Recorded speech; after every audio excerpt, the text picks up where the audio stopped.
Hi everyone, in front of me I've got DOOGEE Tab E3 Pro, and let me share with you how to reset the camera on this device.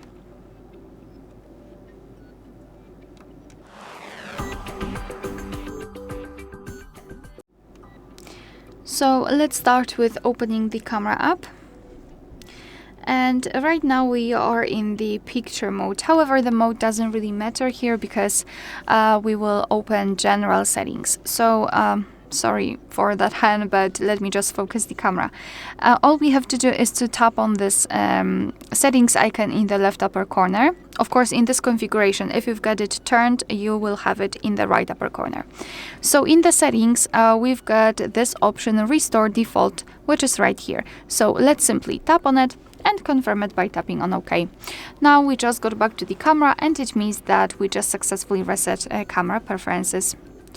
Alright, so that will be all. Thank you so much for watching. Please hit the subscribe button and leave the thumbs up.